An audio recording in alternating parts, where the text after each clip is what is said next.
Despite global condemnation of U.S. spying practices, the National Security Agency is funding a top-secret $60 million data analysis lab. According to U.S. media reports, the new lab will scrutinize information collected from private emails, phone calls, and Google searches. The project was supposed to be revealed in June, but the scandal surrounding the NSA's surveillance program prompted U.S. officials to delay the announcement. The data lab will collect contents of private emails, cell phone calls, and Google searches. Other information will include personal data trails like travel itineraries, bookstore purchases, and other digital pocket litter. According to an internal audit and other top-secret documents, the NSA has broken privacy rules and overstepped its legal authority thousands of times since Congress granted the agency new powers in 2008.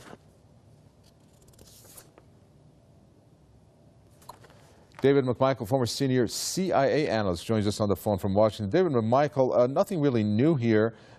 Plenty of analysts that have come out, even ones working for NSA, who no longer are working for them, saying that, well, you know what, the NSA is collecting everything. And of course, we could point out to the huge complex that is out in Utah, I believe, where one analyst said that, you know what, all the information from countries around the world can be stored there for 100 years. What is your overall take of this NSA and, of course, the spying, in this case, in point on Americans? Well, my take on it reflects the opinion of the late Jacques Ellul, the French political and scientific analyst, who pointed out years ago that if a technology is developed, no matter how beneficial it might be otherwise, if it can be put to a bad use, it will be.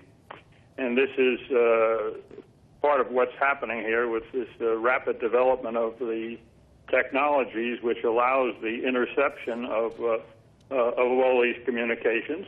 And even though the law in the United States is intended to prohibit intrusion into the private communications of American citizens, in fact, it is going on and going on at a great rate.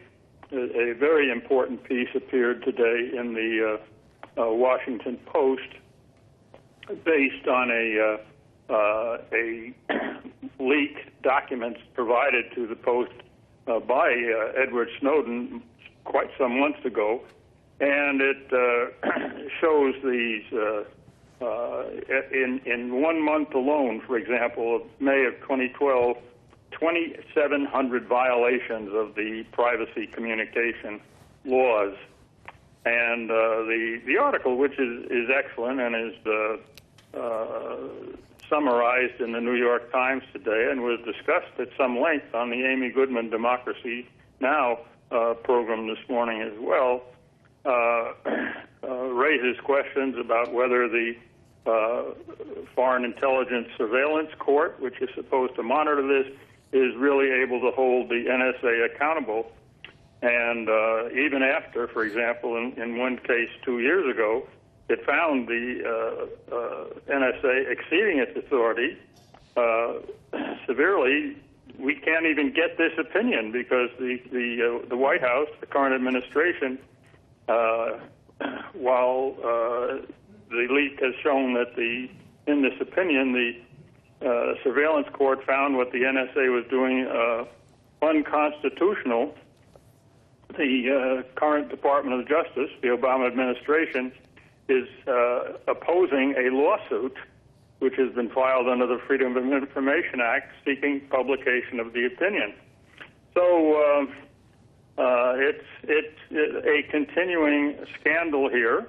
It's very interesting to me that while one expects the American Civil Liberties Union to be expressing its concern, but to see the way that the major press, in this case the New York Times and the Washington Post, have weighed in so heavily because it shows that they are worried, not so much about Snowden, but whether the NSA is identifying their reporters' confidential sources, that is, their leakers inside the government. So that's very much part of the discussion, and it is very worrisome. And another aspect is the recent statements made by President Obama in which the White House attempts to minimize this whole thing, and they keep insisting the NSA does not intrude on the privacy of U.S. citizens' communication. This is increasingly met with disbelief, and even more skepticism is raised by reports that the National Intelligence Chief, General Raymond Clapper, who's been exposed as lying in congressional hearings about these programs.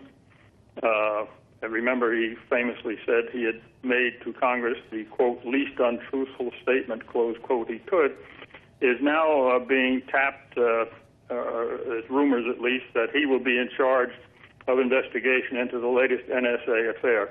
So this is not the last we will hear about this. It's a rising matter of concern. Yeah. Indeed. I can express it in terms of the Washington Post today. By 10 o'clock this morning, had received over 3,000 comments on its article. So, yeah, this is definitely not the last we're going to hear about. Unfortunately, we're going to have to end it there. But thank you very much for that. David Michael, former CIA analyst, talking to us from Washington.